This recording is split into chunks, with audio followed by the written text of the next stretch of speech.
चाक है जिगर फिर भी आए हैं रफू करके, चाक है जिगर फिर भी आए हैं रफू करके, जाएंगे हकीकत से सबको रूबरू करके। प्यार की बड़ी इससे और मिसाल क्या होंगी, प्यार की बड़ी इससे और मिसाल क्या होंगी, हम नमाज में पढ़ते हैं तो गंगा में वजू करके। यहाँ उपस्थित महानुभाव एवं यहाँ उपस्थित सभी के समक्ष मैं हुमेरा ज़हीर शेख महाराष्ट्र सहित देश में युवाओं पर बढ़ते धार्मिक और जातिवाद का प्रभाव इस विषय पर विचार अभिव्यक्त हेतु उपस्थित हूँ। यहाँ मंदिर में दाना चूंग चिड़िया मस्जिद में पानी पीती है, यहाँ मंदिर में दाना चूंग चिड़िया मस्जिद में पानी पीती है, यहाँ बुद्ध की उपदेश और ईसा मसीह के बलिदान की गाथा होती है।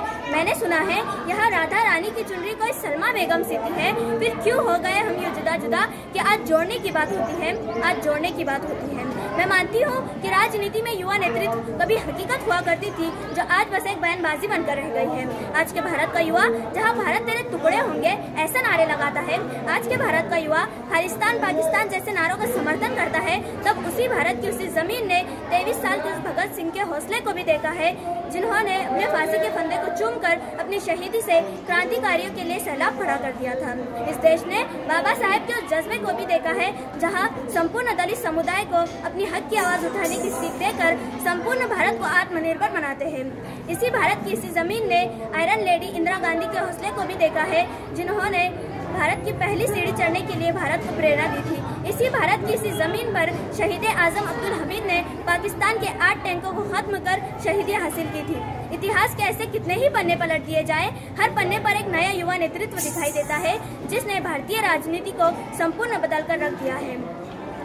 उन सभी के हौसले को देखकर मैं ये सोचने पर मजबूर हो जाती हूँ कि राजनीति में युवा नेतृत्व एक अटल वास्तविकता है, मगर जब तक हमारे देश का युवा हिंदू मुसलमान पर जलती आग में झुलसता रहेगा, जब तक हमारे देश का युवा खालिस्तान पाकिस्तान जैसे नारों का समर्थन करता रहेगा, जब तक हमारे देश का युवा शिक्षा को महत्व देने की बजाय बुर्का पहनकर आने या ना आने पर भगवे और बुर्के में लड़ाइयाँ करवाता रहेगा, तब तक युवा नेतृत्व की बात मुझे बस बयानबाजी लगती है।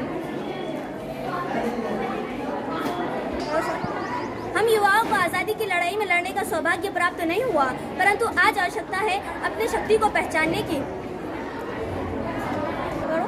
क्योंकि विवेकानंद जी कहा करते थे कि अगर मुझे 100 ऊर्जावान युवा मिल जाए तो मैं इस देश की दशा और दिशा दोनों बदल कर रख सकता हूँ। ऐसे में हम तो 60 करोड़ है, हमारे लिए क्या कठिन, बस आवश्यकता है प्रत्येक युवा को ये जानने की कि वो क्या कर सकता है। जिस भी युवा को अध्यात्म में रुचि हो वो धर्म का प्रचार करे, तकनीक जानने वाला युवा अब्दुल कलाम बने, IIT NIT से पढ़ने वाला छात्र नासा के लिए नहीं अभी तो इसरो के लिए काम करे। हम फुटबॉल कबड्डी खो खो टेनिस खेले तो भारत के लिए खेले, हमारे गाँव का युवा आगे आए और देश हित में नीरज चोपड़ा की तरह भाला फेंके, रचनाएं ऐसी रची जाए कि साहित्य का नोबेल भारत को प्राप्त हो। हम शिष्टाचार यूँ अपनाए कि जापान से पहले भारत का नाम आए। जो युवा दौड़ सकता है दौड़े, जो चल सकता है चले और जो रेंग सकता है रेंगे, परंतु अपने कर्तव्य का पालन अवश्य करे। अंत में मैं बस इतना कहना चाहूंगी कि किनारों पर खड़े समंदर पार होते नहीं, किनारों पर खड़े समंदर पार होते नहीं, नभ को निहारने से चांद तारे हासिल होते नहीं। तोड़ दो अपनी सीमाओं को खुद को और काबिल करो, तोड़ दो अपनी सीमाओं को खुद को और काबिल करो, ताकत दो अपने पंखों को, एक उड़ान और भरो। धन्यवाद।